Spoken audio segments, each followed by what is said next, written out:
Well, we've just seen a fantastic football game, but here at the Kellogg Super Bowl Advertising Review, we've been spending time critiquing and rating these ads. Tim, what have we seen as among our top ads this year? Well, it was a good year for Super Bowl advertising overall, so the overall quality was very high this year, which is great to see. The 4 advertisers, though, stood out for us. Number 1 was M&M. They were at the top of the list. Skechers, Dannon, and Honda rounded out the top 4. Those are the A's.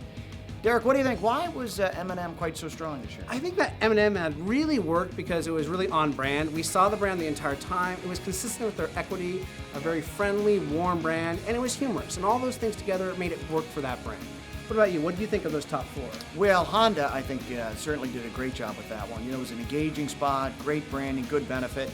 Also, I think, benefited a lot from the pregame buzz. You know, they released that spot ahead of time. They put out the teaser, and everybody was excited to see the ad ahead of time. The momentum continued then, I think, right into the game, and that landed them at the top of the list. Interestingly, though, of course, that formula did not prove to be the magic this year because Volkswagen, our top advertiser last year, did a very aggressive pregame campaign this year, but when all was said and done, ended up in the middle of the pack in terms of overall performance. The buzz is good, but that alone doesn't carry the ratings for you. Yeah, and I think that middle of the pack is really an interesting group to look at. So another advertiser that found themselves there this year was Budweiser. And the reason they found themselves there was because they did really well with their traditional Bud Light spot, with their traditional Budweiser-based brand spots, but their Bud Light Platinum spots really fell flat. And when you put that over as a brand, it's like you have 5 spots. You want to take advantage of all 5 of those spots together. Well, that's exactly right. That's the challenge when you run a lot of spots in the Super Bowl. How do you keep up the consistency?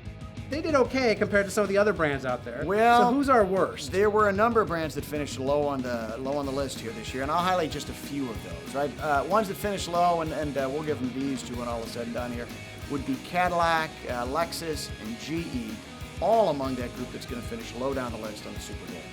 Yeah, I think they just didn't do enough to break through, grab attention, and get their brand message out there. Well, that concludes this year's Super Bowl ad review. If you've enjoyed us, we hope you'll follow us online at our blog, and we'll look forward to seeing you next year.